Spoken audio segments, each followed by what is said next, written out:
সাজিদের শুরুটা 2012 সালে পরিবেশ রক্ষার তাগিদে গড়ে তোলেন চেঞ্জ নামের একটি স্বেচ্ছাসেবী সংগঠন। দিনে অন্ধকার ঘর বিদ্যুৎ ছাড়াই আলোকিত করতে দিনের আলোকেই কাজে লাগিয়ে প্রথম প্রকল্পের শুরু। নাম বোতলবাতি। বোতলবাতিটা হচ্ছে গিয়ে টিন শেড, সূর্য আলো ঢুকতে পারে না, তো পানি ভর্তি থাকে, ওখানে সানলাইট রিফ্লেক্ট করে আপনার 40-50 ওয়াটের সমপরিমাণ CFL বাল্বের সমান আলো দেয়। পরিবেশ ব্যবস্থাপনায় স্নাতকোত্তর অধ্যয়নরত এই শিক্ষার্থীর পরবর্তী প্রকল্প সোলার পাইপলাইট। বড় বড় শিল্প প্রতিষ্ঠানে বিদ্যুৎ সাশ্রয়ে রাখছে কার্যকর ভূমিকা। আর দরিদ্র জনগোষ্ঠীর জন্য সোলার ল্যান্টার লাইট এবং কৃষিখাতে ব্যবহারের জন্য পরিবেশ বান্ধব সোলার ইরিগেশন বেশ জনপ্রিয়তা পেয়েছে। ইন্ডাস্ট্রিতে কিন্তু সূর্য আলো ঢুকতে পারে না। দিনের বেলা আমরা দেখেছি 100,000টা লাইট সারা দিন জ্বলতে থাকে, 10-12 ঘন্টায় হিউজ অ্যামাউন্ট ইলেকট্রিসিটি মিসইউজ হচ্ছে।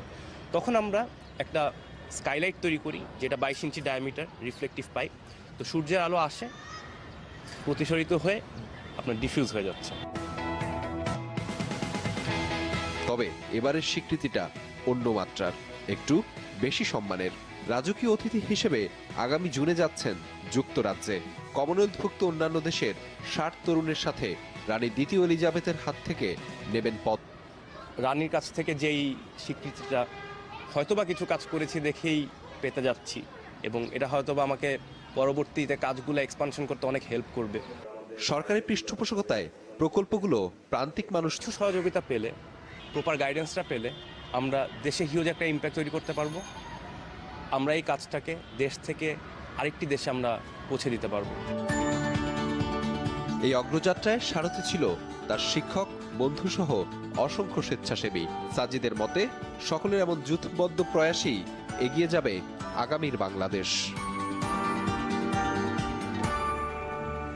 আহমেদ রেজা, যমুনা নিউজ, ঢাকা।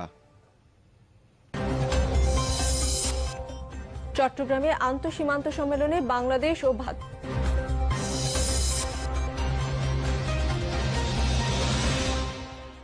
আজকাল নিউজপেপারে কার্টুন কে পড়ে? I am sorry, we have to let you go. Paper তো কার্টুন ছাড়াই ছেপেছে, কি হবে এখন? সেই কফি হাতে কাজে লেগে যাওয়া, দুনিয়ার সাথে লুকোচুরি খেলতে খেলতে নতুন আইডিয়া পাওয়া। শেষ হয়ে গেল সেই লুকোচুরি। প্রতুক